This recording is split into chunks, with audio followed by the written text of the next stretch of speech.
Hey, what's up, man? What up, Gianni? How you doing, man? I'm all right. Yourself? I'm good, good. Good? Thank, How, thank for having me. yeah, no, thank you for doing this. It's funny. I was just saying, like you're someone that I always wanted to talk to, someone I wanted to kind of pick your brain and learn from a little bit, know a little bit more about you. But I feel like Mhm. every time we do that, we're always the competition, and we're either always going to Yeah, compete against each other, or we're at least in the same division. So yeah. there's never Or a good time for rushing, that. like try to do like running away, like going to coach students, and never Yeah, had yeah, time yeah. to stop by and talk. Yeah, Yeah, I mean, there's never a good time at the competition, and people. It's funny. Like sometimes I see people one way in competitions, and I'm like, I don't know what to think about certain people, or I see them completely different, and then I meet them or I talk to them in person, and I see like a whole nother side, yeah, that I don't see from a lot of people. So it's always interesting catching up with people outside the tournament. But yeah. yeah. But I how's this agree time? to you, Yeah, man. yeah, I yeah, yeah, agree. yeah. But how's this time been for you? Like, what's your adjustment been? It's been hard, you know. I have a busy routine normally. Yeah. I wake up really early, go to teach class in the morning and then do my workouts, teach more class and train again, go to MMA training. So like I'm always busy moving around and training, teaching pretty much that's what I do. And not be able to do that's been hard, Like Yeah. I pretty much Uh-oh. He left. He's done already. We're 2 minutes in. That's it. Thank you guys. Thanks for coming. I'm sure he'll come back in a second. Guys, if you have any questions, feel free to shoot him over. Like I said, I'm sure he'll come back in a minute. Hopefully, I think that's him.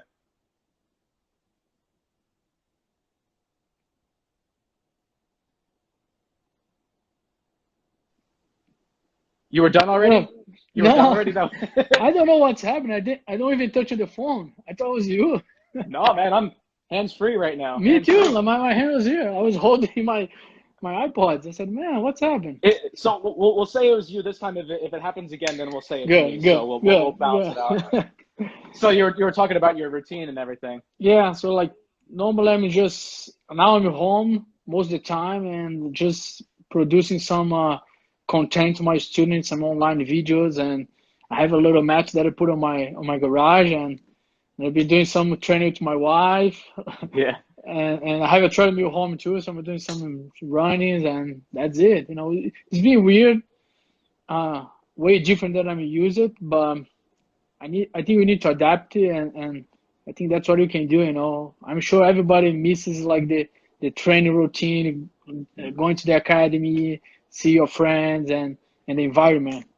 Yeah. How long do you think it took for you to adjust? Because for me, like you, I'm so set on routine. Like I Yeah, love like having a certain schedule every day. For me, it took me about like 2 or 3 days to like adjust. I was kind of like freaking out. I was like, holy shit, what do I do? Training is 95% of my life. I don't have anything else besides this. So I was really struggling. But eventually, like I kind of was able to adjust, and I kind of like think of this kind of like how we compete because yeah, when you compete, it's never going to go exactly the way you want. There's going to be like, guys are going to resist a yeah, certain way. They're going to give you different options, different looks. So I feel like it kind of compares to like competing. You have to be able to make adjustments along the way. And the best guys are able to do that. So, I yeah. mean, what was it like a kind of like did you know right away, like, okay, I know I need to switch it up, or was it take some time to accept? Well, like no, like I started like already to produce like videos for my students. Like the next day that I need to close, I was already like producing things and try to support them as much as I can. But it like took me like probably like 2 weeks to start to do something to myself. You know what I mean? Yeah, To yeah, to literally say, okay, I need to work out. I need to get some old dumbbells, start to do something, start to do the treadmills again. But like um, to my students, like next day I was already like in filming and editing the videos, sent to them every day, like trying to organize all that stuff and get in touch with everyone. I think was the most hard thing. There's a lot of people to contact and call and email everybody, see how they are doing, if they need anything. So, but like I feel like I put a kind of my athlete side to the side a little bit, and yeah, and start to be a little bit more business on the business part now. Yeah. But kind of now like it's kind of going well. Yeah. I mean, I feel like there has to be like almost like a silver lining with it as well. For me to kind of like avoid keeping negative or kind of having these negative thoughts, of kind of to tell myself, well, Yeah. what good has come out of it? And for me, it's like trying to promote my brand a little bit more, trying Yeah. to be more on the business side, doing these chats every day, still interacting with people, Yeah. finding workouts on my own. It's like I kind of had to like kind of be creative. I mean, what has been like something positive for you? If we want to really keep a positive message with this whole thing, what's something Yeah. that you feel like has benefited you during this time? For me, I think it was the response of my students, like they've been super supportive, like messaging me, like reply and asking how I'm doing, if they need anything and appreciating what I'm giving back to them that moment. I think that's the most positive thing that happened on from my business side. On my personal side, I think to be able to enjoy my son now, because Mm. my son's like 4 months old, Yeah. and just be able to stay home and all the time and see him like growing and the little change that happened during that time, I think that's priceless, So I think that I've been learning from that and enjoying, that hard time that I've been passing. Yeah, I mean, I can Oh, imagine your wife must be appreciating you being home a little bit for more. sure, for sure, for sure, So this has for been good sure. for her. Yeah. Yeah, like Yeah. especially the first month was harder, because like, we are here in the United States. We don't have family around. My family's in Brazil. Her family's in Brazil. She's from Brazil too, Yeah. um, but she lives here now with me. We married and but like we don't have like family. That's normally what's happening. We have a baby. You have like parents coming and Yeah. staying Yeah. Yeah. longer, and now they can't come. So being just us. So it's been hard, but good at the same time. I can imagine it would be a little bit of a hard adjustment once everything gets back to normal. She's used to having you around. Yeah, That'll be a different transition yeah. itself. No, normally she goes to the academy, but like she Okay. don't stay all day with me. Like like I go early in the morning and she goes a little bit late, Okay. and that's also was going. She was doing with the first 2 months the baby. Hmm. So no, the first 2 months she didn't leave. Yeah, we need to wait to the shots of the baby, and then after that Mm. she started to go to the academy, and then everything happened. Yeah. Yeah. But Yeah. Well, you guys got a good routine set then, right? Yeah. yeah, normally, yeah, the baby's really good too. And like I can't complain. Like he's super quiet. He don't cry too much. He's already Yeah. sleeping through the night, so it's been good. So he's been a good one. It hasn't been. Exactly, You exactly. guys been sleeping okay, pretty much. Well, we alternate. Like Yeah. Yeah. Yeah. we still waking up like during the night, but like it's not like the before. Before was like every hour or every 2 hours we need to wake up and feed him or change him. And now like he sleeps like 5 hours straight and then wake up and then next 5 or 4. So it's been Yeah. way better for sure. I mean, at least you don't have to worry about going through all the MMA training, all the jiu-jitsu training while still getting up. That was the Oh thing when yeah, I always thought about that. I always thought I value my sleep when it comes to training. I can imagine definitely. that was a big adjustment, I'm sure, right? And like I was in camp I was going to do MMA fight in April 24. Oh So wow. like Okay. so was 6 7 weeks before that, let's say around February, I started camp. So I started training really hard, and the baby was less than 2 months. So Hmm. my wife was like, well, you do your training, you do your sleep, let me take care of that. After the camp, you start helping me out. Yeah. So I had probably like 3 weeks like sleeping well because she was waking up all the time. But after that, they canceled the fight, and I said, okay, now it's my turn. You go sleep, and then I helped a little bit. Yeah. But Was I your was appreciate. your yeah. No, go ahead. No, no, no. Yeah, was your plan to just fight more MMA this year, or what was kind of like was that kind of the goal for the year? Yeah. Like my focus is still MMA. Like Yeah. I had some hard time with the organization that I signed. They're the old ACB. Like they I have contract with them. They now call ACA, but they never put him to fight. Like Yeah. My contract to them was supposed to expire now in May this year. So I built them 2 years. And you They still were didn't fight. they were supposed to give me 6 fights in 2 years, and they gave me just one. That was Wow. going to be the second one now. And I was doing it just because the contract was a good contract, and after that I was not going to renew to them. Just because Yeah. I don't feel they appreciate me. They didn't do nothing to help me during that time, or to keep me active. And like I said, my goal was to find more MMA. That's what I put in my focus. But I felt that I was just stuck on that contract, and now I don't even know what's gonna happen because I was supposed to fight today, and everything happened. Like they canceled all the events. I don't know if I still need to own them one fight or not.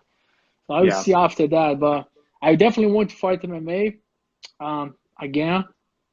I don't know how long I'm going to still fighting. I'm starting to get old. I'm already old, but until I feel I can do it, I'm probably going to do it. And I definitely want to do MMA because I feel some challenge there. I feel that I didn't have the chance to show all my skills. You know, Yeah. so I'm definitely going to do MMA. I don't know how many fights or how long, but that's my goal. Was MMA something that you always kind of like envisioned? I was talking with Bia the other day, and I was asking her if that's what she envisioned as well. But she got to the point where she accomplished everything she needed to in Yeah. jiu-jitsu. So it's like trying to find like another challenge. Would you say it was kind of the same for you? Was MMA like something like, yes, I definitely want to do this at some point, or was it kind of like, well, I've done so much jiu-jitsu, I've been in it for so long. Let's see how this goes. Or was Yeah, it yeah. something planned all It's along? exactly like that. Kind of the same thing of the beer. Was more for the challenge, Like I think I've been doing jiu-jitsu for like so long, and then I started training MMA to help my jiu-jitsu training. It's kind of weird, but Yeah. I was just trying to find a different training because when I got here, I didn't have too much in the United States. I mean, I didn't have too much training or training partners to having 2, 3 sessions or hard training. I just had one, and all the other trainings of the academy was like more not competition training.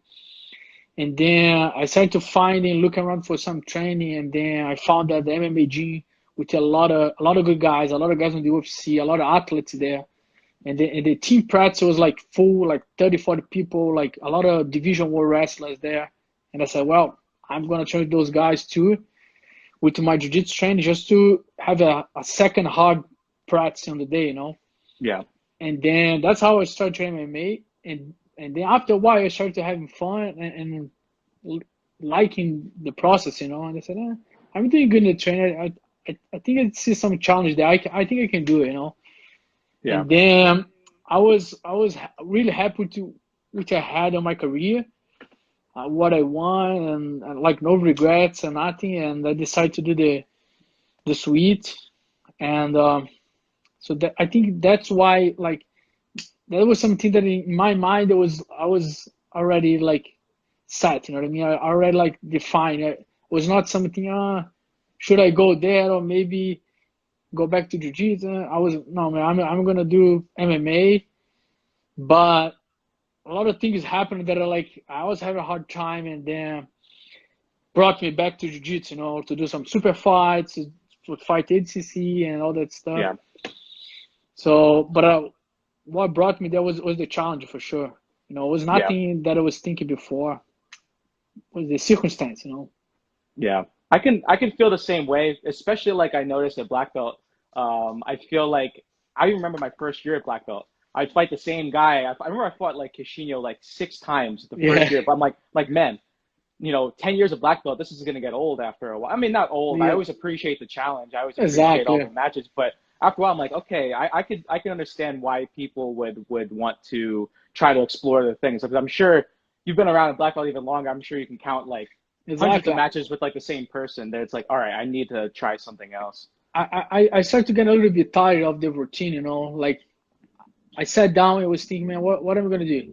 Or next year I need to go again to Europeans, Pan Ams, and World Pro, Worlds, and then a little break, and then Worlds no gi. That's the routine, pretty Yeah, much yeah, yeah. the big ones. And then like, I've been doing that for so long. I said, man, I don't have the motivation to do again. You know, like doing one event, I might do it. You know what I mean? I feel like I can have the motivation to do one tournament, but not the whole season again Yeah. and again, and again, again. You know, because I've done that like a lot. But and like in the same time, I started having fun on my MMA training. It was just like Yeah. enjoying the process, learning every new thing every day. And then I said, man, like I feel like a white belt again, you know. Yeah. So and I also was doing good in the training, sparring with the guys and see my improvement. And then decide that man, I'm gonna do that. You know, I always have the jiu-jitsu on my side. I can go back to jiu-jitsu. I'm still training jiu-jitsu every day on my academy. I was already with the academy, so I was teaching, training with my students. I was just not competing, you know, not Yeah. passing that the whole process, you know what I mean, to travel, to training like 3 times a day jiu-jitsu, you know, it's just dividing my time. Yeah. And you didn't feel like actually, you know what? I'm getting better at these interviews. Let's change Yeah, the no subject problem. just a little bit. We'll come back to that as well. But a lot of people were asking me like, just getting a little bit of background. And one thing I wanted to know is like, at what point did your nickname Tanquino kind of come along? Because it fits perfectly with your style. Was it like did you establish your game first and then you got the nickname, or was it like you got the nickname and you're like, okay, now I need to establish this game? You know? Well, I got the nickname first, and I was not even thinking about that because I got the nickname because of my brother.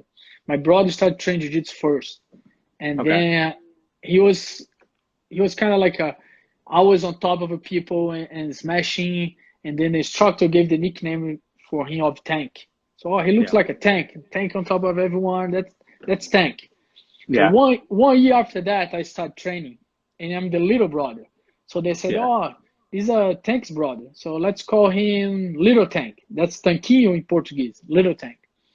And Yeah. Yeah. Yeah. then, like, since the first day I got that, they not even call me my name, Augusto, or nothing. They were just like, "Oh, that's Little Tank. Come here, Little Tank. Come here, Little Tank." Blah blah blah. Go to that guy. Go to that guy. So I was not even thinking like, "Oh, I need to try to be like Tank." I was just, in fact, I was just like pulling guard. I was Okay. almost like guard the player until the brown belt. I started Yeah. playing on top just on the black belt. Hmm. And You know, what kind of like developed that, or what kind of like forced you to change? Was it just kind of like just started feeling good, or was it something that you're like, I have to live up to my name? What do you think no, that no. was? Well, I think the black belts were pulling guard first than me, you know, and I said, "Oh, Yeah. sucks." I was never a fan to be like double pull or something like that.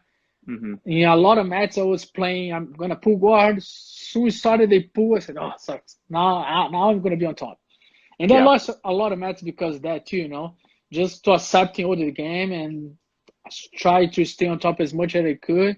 And then eventually the guy sweeping, but I didn't have time to sweep it back, and the time's over. I said, next time I need to pull first. So it Yeah. Yeah. was Yeah. kind of like adjusting to the time, but I was accepting that the challenge. You know, I said I'm on Hmm. top. Now I'm gonna be on top. I don't care. And of course, I was getting better and forcing myself to be on top more in the academy as well. And then I started to adjust my game and feeling better with that. You know, so it Was was that just so? it was happening. You know, it was nothing that I planned. Yeah. There was no like. I was going to ask you if there was like a particular thing that you would focus on to develop something like that. Was it something like, okay, in training, my goal is to not get swept or something like that, or is it just or is it just time just spent in that position to just feeling No, comfortable? that's something that I always train in. You know what I mean? Like any situation.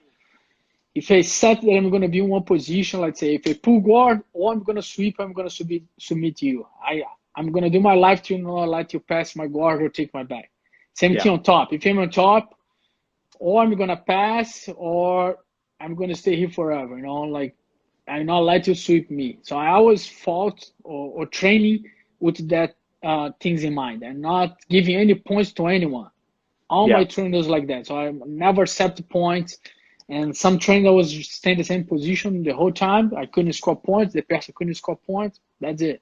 You know what I mean? And I never accepted any point situation. If it's someone sweep me, I was fighting to not stay on bottom, try to like stand up again and fighting back or same thing on the bottom. If I'm on bottom, I try to sweep it, everything.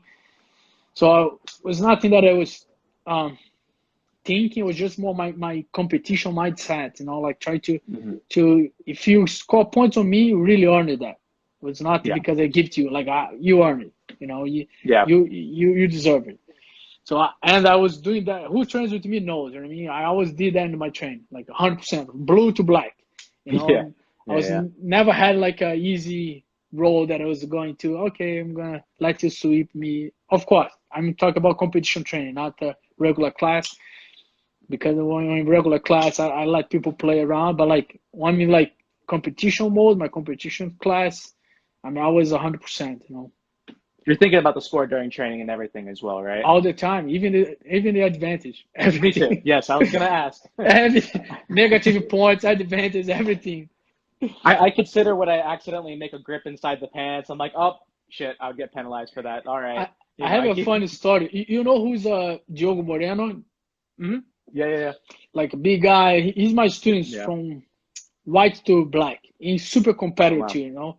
Yeah. And I'm used to training to him since he was white belt, and of course he got better, and our training got really even. Mm-hmm. And then at one point, I was training to him, I pulled guard. He was inside my guard. He was not doing much. I kept my guard open, and some situations happened, nothing big. But in the end of the training, he came to me and said, "Well, that was 0-0 points, a 1-1 advantage, right?" And I said, no. He said, "Why not?" I said, "Well, you got disqualified. You're like stalling like a crazy." And he was so mad. I said, "No, you're thinking just like in positive points. I'm thinking on the negative points. Like in my mind, you got a lot of penalties." So I was just relaxing because I knew I was winning. Yeah. You knew. So, sometimes I think that as well. That's funny. Of course, I was joking to him because I knew like how competitive he was. Yeah. But like he was so mad. He said, "Let's do it again." I said, No. Just tomorrow. I want tomorrow. Yeah, I go through that in training as well, but I feel like that's what helps you get ready for the competitions. You're always prepared well at that point. Definitely. So, I mean, it also probably comes to mind because you used to ref a lot as well, right? I remember seeing you sometimes as a ref. I'm like, wait, hold on. I thought he was normally the one competing in there. Were there some years at Worlds that you were reffing, right? If I'm not mistaken. Yeah, man. I started refereeing 2003 as a brown belt, and they stopped refereeing 2012. And in the Worlds, I started refereeing, I think, 2004 to 10, and then I stopped in 2009, and then I was not refereeing the rest of 2009, 10, and 11, and then in 2012 I refereed again because I had the neck surgery, so I couldn't compete. So I said, well, I'm gonna go back to that. But it's really hard to referee and competing. You did both, yeah. Yeah, I was doing both. I was like refereeing and then changing my the uniform, putting my gear, and go there competing. I felt way better, like my performance in the tournaments when I stopped refereeing, But oh yeah, I can imagine. But back in the time, I need that money, to pay my travel, especially when they moved the Worlds to the United States.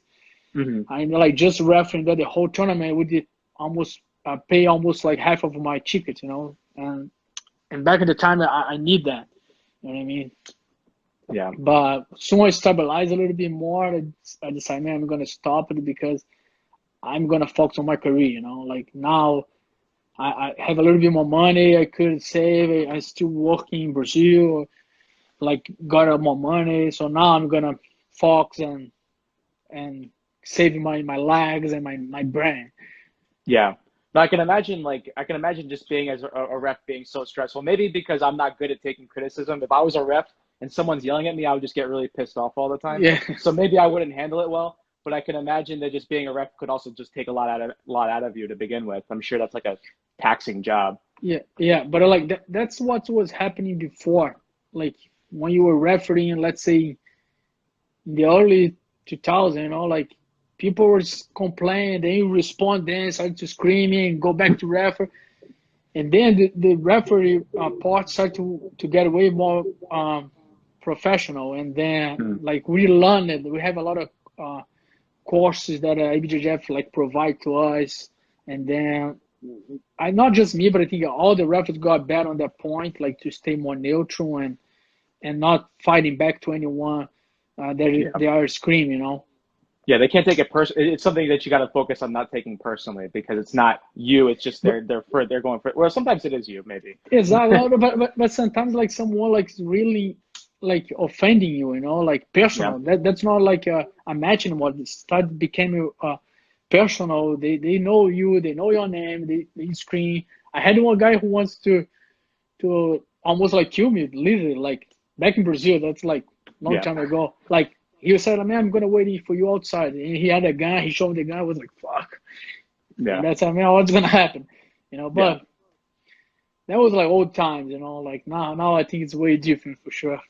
I like to think that it's a little chiller now, a little bit. Well, it's Hey, still it's, no, it's well, different. Oh, well, I think that the athletes need to give the example too, you know, how yeah, you approach to the referee, how like you accept it, like his decision, you know, like you need to do, even if you don't agree, you need to accept. That is nothing that you can do.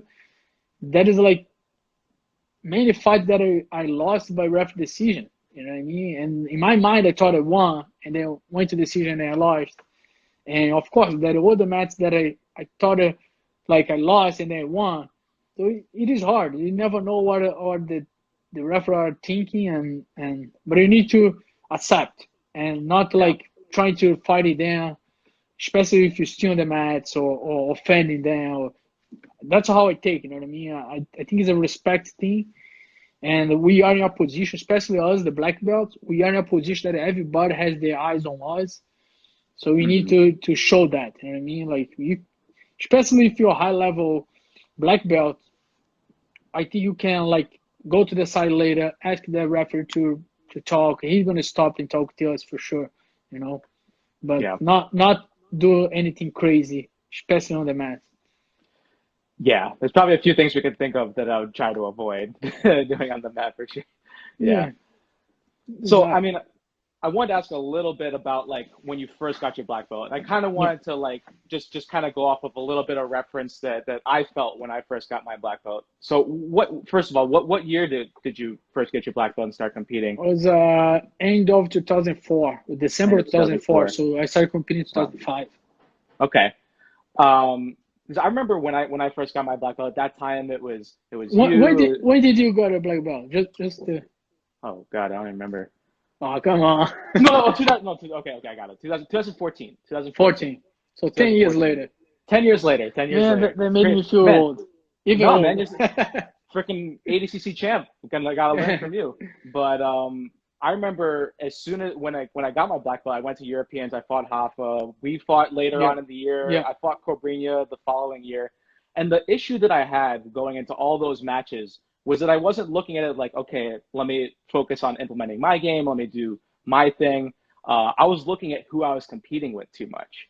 Especially as a new black belt, I'm like, man, Yeah. I'm fighting all these guys that I used to watch when I was like a blue belt, purple belt. You know, I kind of like I put you guys on a pedestal big time, Yeah. where I was like, Yeah. shit, I'm gonna go fight Tanquino. Half of Mendes couldn't sweep him in the match. What am I gonna do? I kind of Yeah. like I started I questioning gotcha. because I would watch a lot of what you guys did. It took me a while to like gain my own trust and just kind of believe in myself and be like, okay, these guys are great, but these guys are I we're can do all it. right here with each other. Did you feel like you went through something like that when you first got your black belt? And if you did, what like mental adjustments did you feel like you had to make? And that's funny you saying that because I was having live in Portuguese all the day, like I think 2 or 3 days ago to another channel. And I was saying exactly like that about the other guys, you know, because they asked me like, what do you feel that, you know, you're the only one who could beat Cobrinha and Rafael? And I said, man, what I feel was like the guys were putting them like kind of the other guys super tough. They fought me sometimes, and I was having a hard time to win the fights. But when Cobrinha and Rafael fought them, they were like beating the guys easily, you know. So Yeah, what I felt was like those guys were putting Cobrinha and Rafael in some kind of pedestal and just frozen when they're going to fight them, you know, for any reason, I don't know.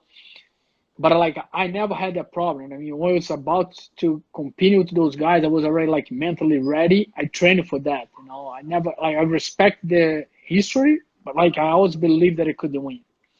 yeah, But in the beginning of my career, like I never had that problem either. You know, I was never like, oh, I'm gonna fight this guy or that guy. I actually like the challenge. You know, the bigger name, the better. Like I feel motivated to do it. But what I felt that I had in the beginning of my career was I was not full-time athlete. I was not professional at that time. You know, especially in the beginning of my black belt, Yeah. because I was doing college. Like I graduated college in Brazil, so I was studying like pretty much 7 in the morning until 2 in the afternoon, like full Hmm. time. Going to the academy, started teaching class, kids class, three kids class straight, and then teaching the adults class, and then doing the training. So that's pretty much my routine. You know, Wow. like through the years. It was not just 1 year, like probably like 5, 6 years. I was just doing that. So I was not professional at all. I was not eating good. It was just we didn't have too much information, and I didn't have money too. To be honest, Yeah. all my money was using to pay my college. So that was having a hard time to travel to go to United States. But even with that, it's still when I was in the competition, and I was doing the competition because I love the challenge. Like that's what I've been doing since I was blue belt.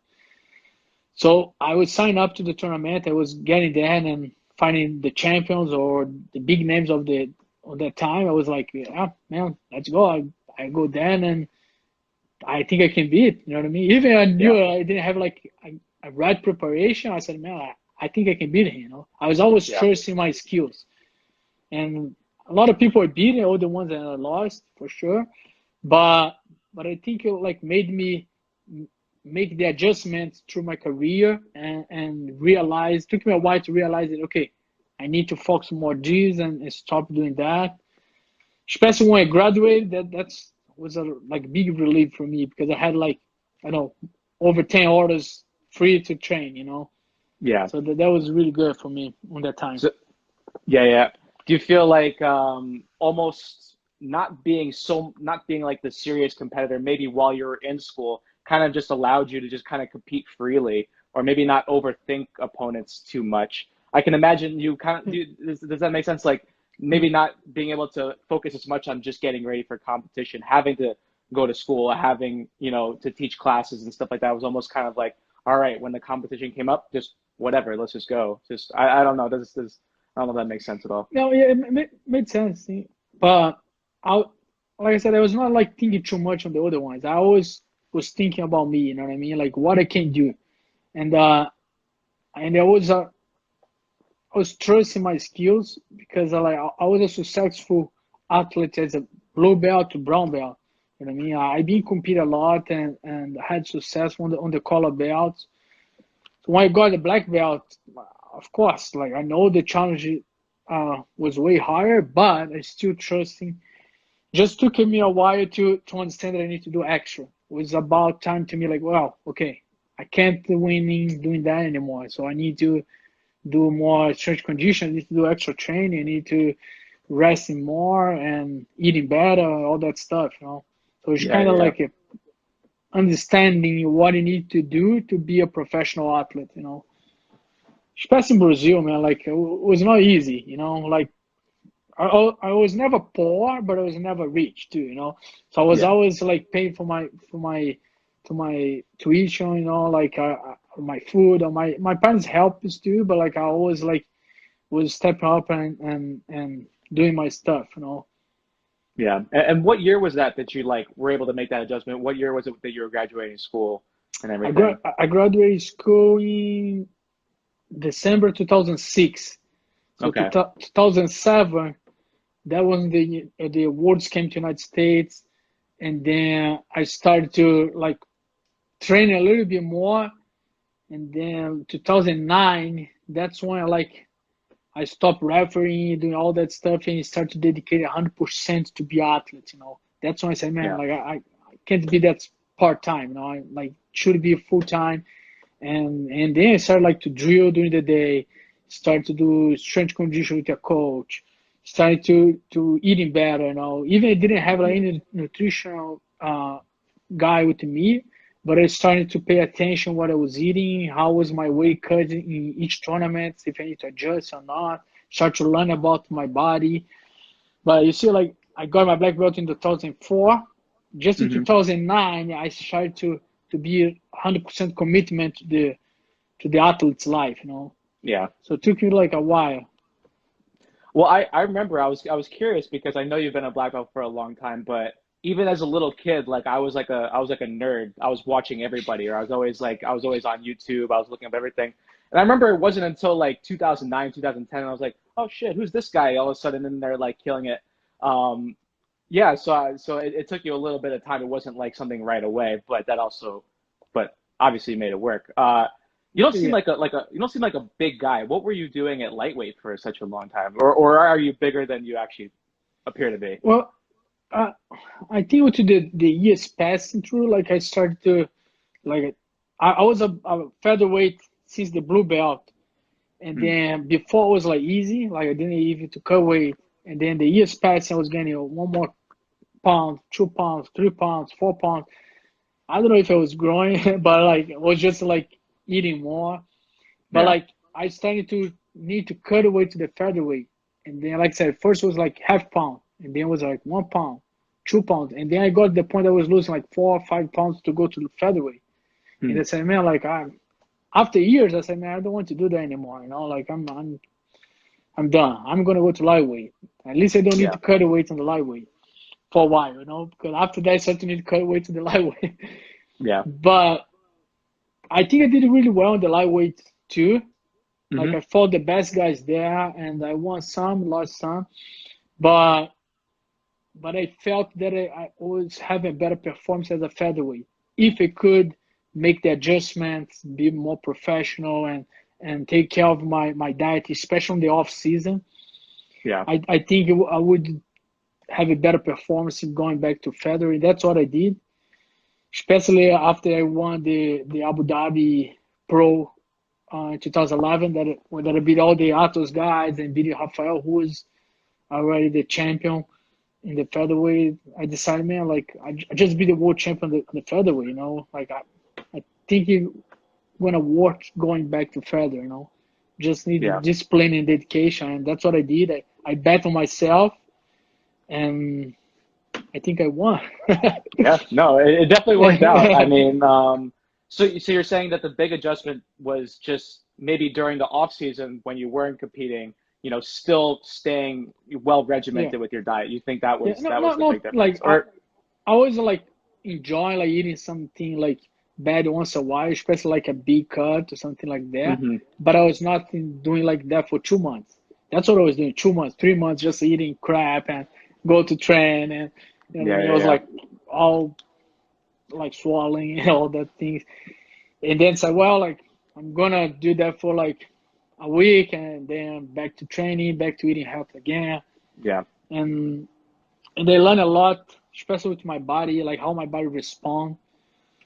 So I think that was a really big adjustment that I did back on the time, around like Yeah. 2010, 9, 10, 11. Just kind of having a good balance and not going too crazy after. Exactly. I know. Do you cut a lot of weight or not? Now I do. Now you do, right? Now more than I used to. Well, it's funny. Like I think we went a little bit in the opposite direction, and then my parents are probably listening to this, so they'll probably be disappointed. But I grew up with super healthy parents. Like I don't think I Yeah. had a cheeseburger until I was 13 years old. I was Nah, just like that's good. super clean eating my whole life, and then all of a sudden I moved out of my parents' place and I discovered like New York pizza, and now and now it's been a little bit of a struggle sometimes.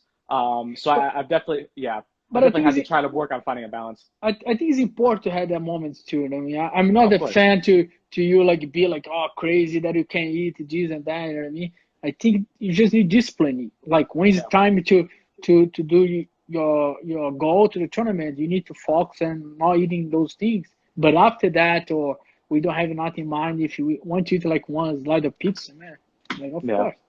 What was Especially now the, in yeah, quarantine, man. it's It's tough. been bad. I gained It's two tough.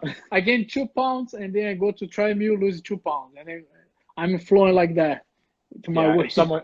If I were to describe my quarantine life in 2 words, it would be Ben and Jerry's. Ben and Jerry's ice cream. That's it. Yeah. I mean, actually, we got a comment like a while ago. It's actually my roommate commenting, but he was asking what was this, what, so I guess we're talking about food. What was celebration like after ADCC, or what was the go-to after that? Uh, well, first thing that I did was we were in California, and my wife father lives in California, so he was taking care of our little dog because we drove from Arizona to there, Yeah. so we left the little dog with him just to him watch the dog, don't have the dog in the hotel with us. And then after the ADCC, I just went there, picked the dog up, and then left the dog in our hotel just for the night, and then we went to eat sushi, like Oh, nice. all you can eat sushi. Me and my wife only, and it was really good. Nice. I Must was have felt like, good, right? oh man, I was like, I was counting the days to eat, like I died a lot. I died for like 6, almost 7 weeks, Really? and like I thought about you a lot there because I was watching you like doing the preparation, the same way that I also watch everybody, and I think in my opinion you're making a mistake, the same one that I did in 2013. I was gonna ask you about your. Tell me what Yeah, the yeah. mistake was. I th- I think you died too much.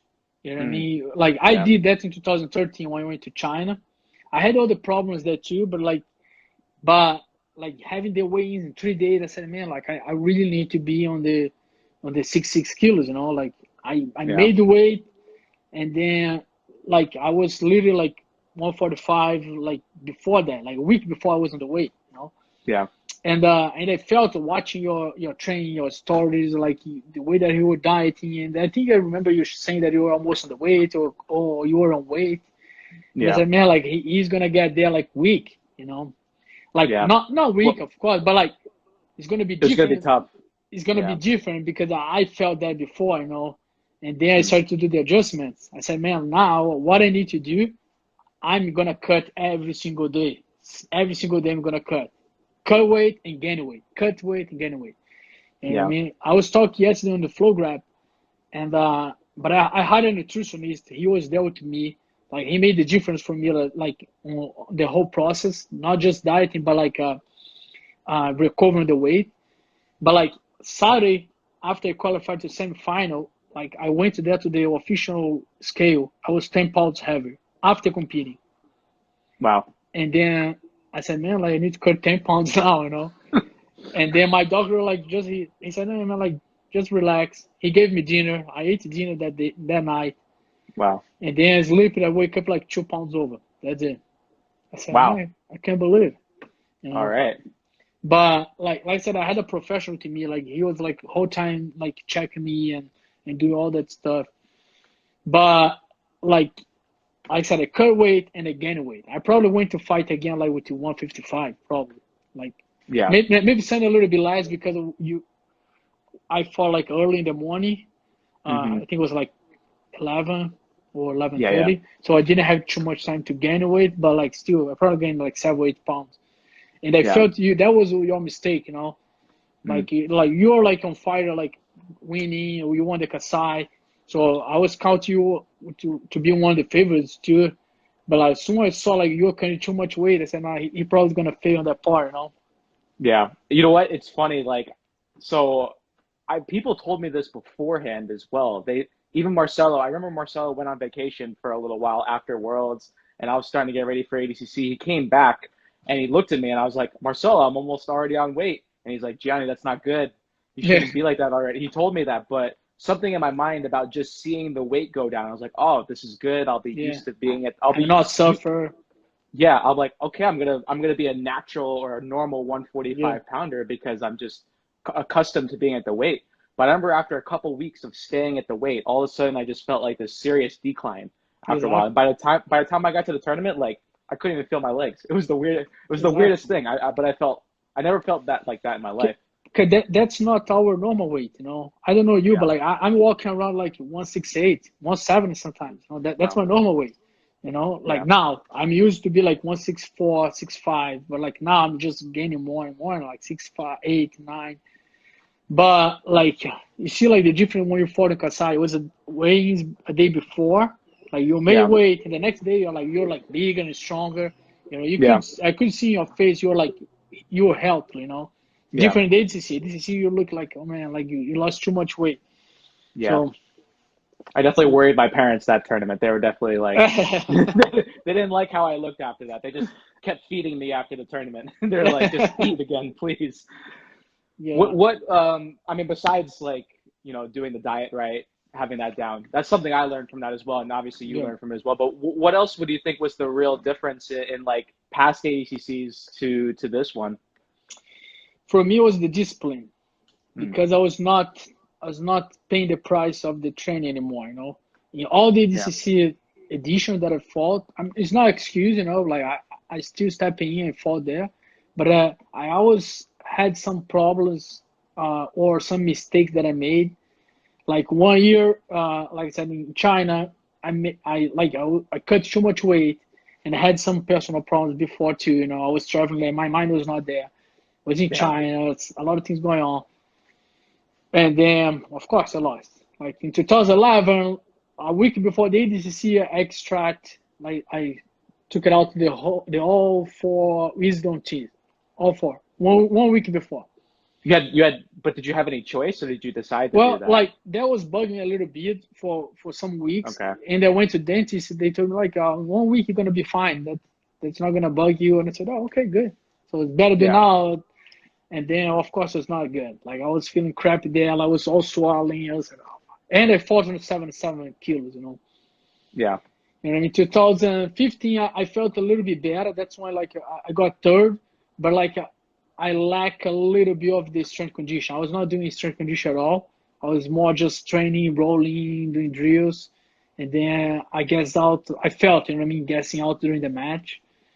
In Yeah. 2017, I had MMA fight scheduled with the UFC like a week and 2 weeks after ADCC. So I was not even training like jiu-jitsu. I was going to find like a striker. So I was like training a lot of my striking, defending. So my mind was there. I remember sharing the room with the Sagioro, Leonardo Sagioro. We shared Yeah. the Yeah. room in ADCC, and I was telling him, man, I just don't want to get hurt, you know. Like I'm fighting here because I never won ADCC. I don't want to tell them that I'm not fighting. They maybe not invite me again, you know. So I'm here, I'm fighting. I feel I'm in shape, but like I just don't want to get hurt because I'm gonna fight in 2 weeks in the UFC, you know. And Yeah. I exactly got hurt there, you know. I Mm. tore the ligament of my ankle, like fighting Pablo, he fell over my leg and I tore the ligament. So I pulled it out of my fight too. So every year something happened. In 2019, I said, man, like I need to pay the price of the train again, do everything that I need to do, you know. Things that I was doing before when I won the worlds, being halfway, I need to go back to training, hard training, strength conditioner, a good diet. You know what I mean? Like I for sure I'm gonna get tired. For sure I'm gonna have a lot of issues during the camp, but I need to push to that because I don't know if we're gonna have a second chance. So I Yeah. just like kind of recover like to enjoy the process. You know what I mean? Like start to Mhm. think about that again. You know, doing the training, start to having fun to doing the train because I want to Yeah. do it. You know, I was waking up every day all sober, like happy. What I have today? Oh, today Yeah. the strength conditioner and then jiu-jitsu and then drill. Okay, good. Let's do it. You know what I mean? So I think that's what I changed it for 2019. I really paid the price of the training, like not holding any part of the train, you know. And when I got there, I was really confident. And I Yeah. don't know if I was going to win or not, but I knew at any one of the other 15s, I was going to be ready for them, you know. I was not Yeah. be like worried about like, oh, gets out here or my technique is not good or I feel weak. No, like I knew everything was on point.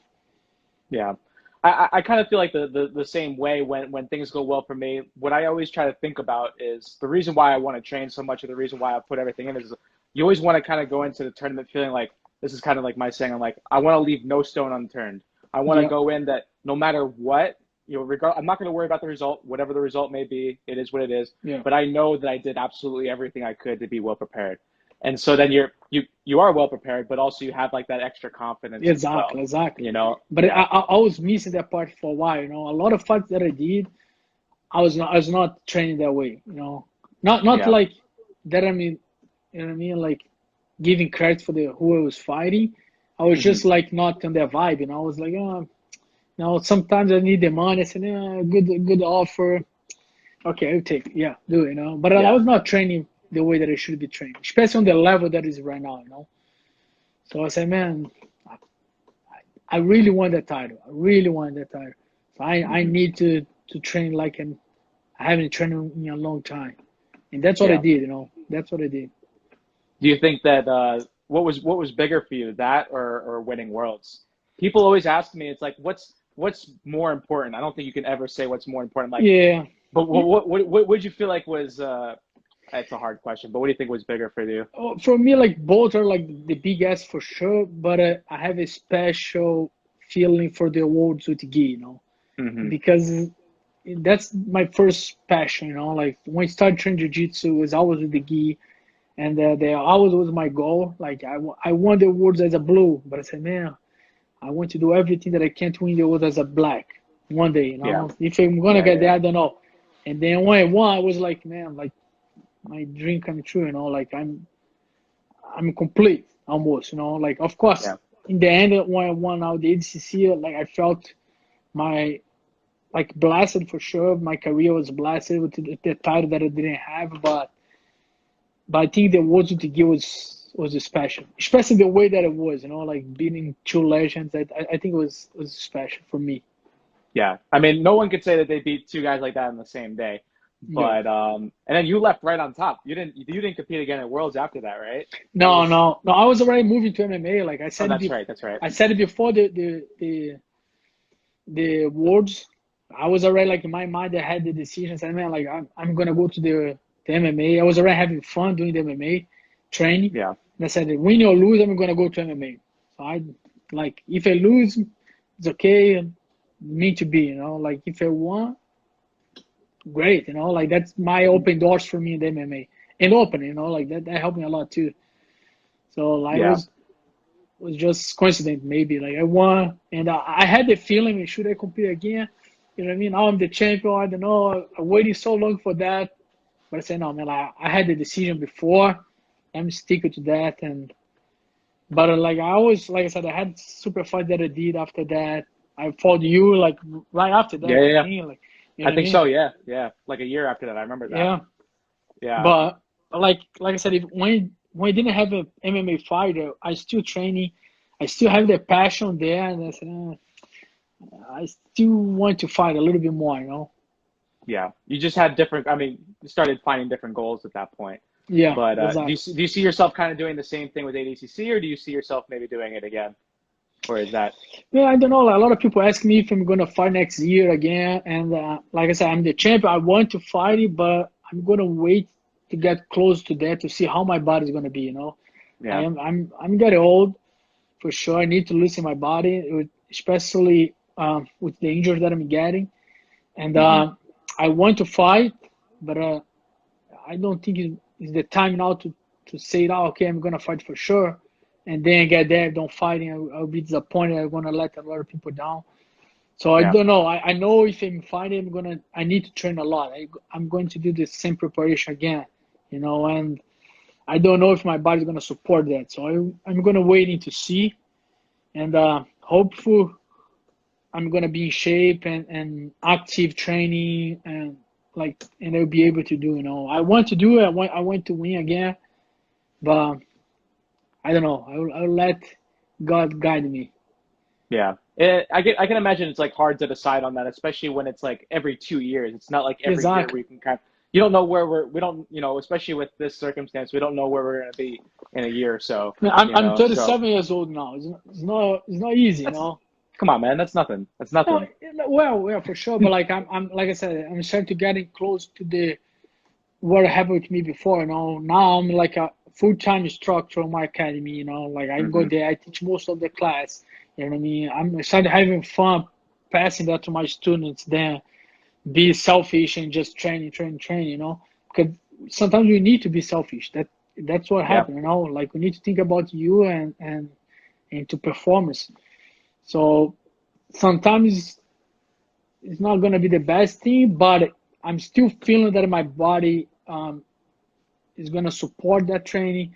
I feel that I'm still able to fight it with the like the youngest guys. You know what I mean? And if I have the right preparation, for sure. So Yeah. I'm gonna wait to see, and hopefully I can do it. You know? Nice, man. As tough as you are, I hope you can continue to see you do jiu-jitsu as well. You know, just be on the other side of the bracket, please. You know, let's Yeah. just meet in the final next time. Hopefully, I do the weight cut right next time. But No, man, like diet again, man. Like, no, get there, get down to 145. It's gonna help me. I'm just kidding, man. I know we have like 3 minutes. The thing cuts us off after a little Yeah. bit. So one person asked, well, I was surprised you're in California. You didn't have any in and out after ADCC. Was that the next day? No, I didn't get it at all. I don't know. I don't know if I'm all in on in and out. It's kind of gross. No, I like in and out. We have it here in Arizona, so sometimes I go there that's and right. eat too. But I was craving like sushi, you know, and like ice cream, all that stuff. Yeah. Do you ever feel like well, every time I eat burgers, I just feel like crap after. Do you feel like you make this huge weight cut, you get down to 145, you just feel horrible after you just destroy your body with burgers? It's a terrible feeling. Especially because I was going to fight on the fight to win on the next weekend. So I fought. That's right. Okay. I fought to Matheus Gabriel 5 days after. It was a Friday fight. So like I want to eat, but I couldn't eat it, feed my body with like bad food too. Yeah. Because of course, I was going to fight 155, but still, like I didn't want to feel crappy, and I always feel crappy if I eat bad, Yeah. So I still have one more thing to do, so let's keep the diet for one more week, eating healthy. Yeah. I can imagine that turnaround was pretty tough too. And that was one of the hardest tournaments for me, like mentally, because I normally don't feel much pressure, but I felt on that tournament. I felt a big pressure there. For that matchup fight to win? Yeah. But like I told you, Sat, I said, man, like I gave my word to you. Yeah. I'm gonna show up there and fight. I know it's gonna be hard. I could easily say that I got hurt and not show up and this and that, but like I want to. I'm a man. I gave my word to you. I'm gonna show up there and fight. Nice. So we got 1 minute left. My roommate actually asked the question. He's a D1 wrestler. He wanted to know how much takedown training. He wanted to know how much takedown training you did before ADCC, because he's trying to convince me to work my takedown. He's always like, Gianni, you need to be wrestling more. But how much did you for do ADCC? Before? You need to do it, John. I did a lot. Yeah. I did a lot. Oh, yeah. All my trainers started standing, and I was training the ADCC rules, like 5 minutes ground, people pulling, and I knew we were gonna go up and wrestle. Like Master Andre helped me a lot. He likes to stay on the standing. So some sessions we had like 40 minutes straight, and most of them on the feet. To be honest. That's how it's got to be. I would do it, but it would just be like within the training. If someone pulled, then fine. I wasn't really like but like you need to remember the rules, So you're gonna stand up and then force yourself to be there. Use your friend. He's a D1 wrestler, man. I know. He's a big guy too. So man, we got like 10 seconds left. I just want to say thank you so much. Thanks, Johnny. Thank you. I appreciate it, brother. This was a lot of fun. Thank you. Hey, thanks, guys. Thank you guys for joining.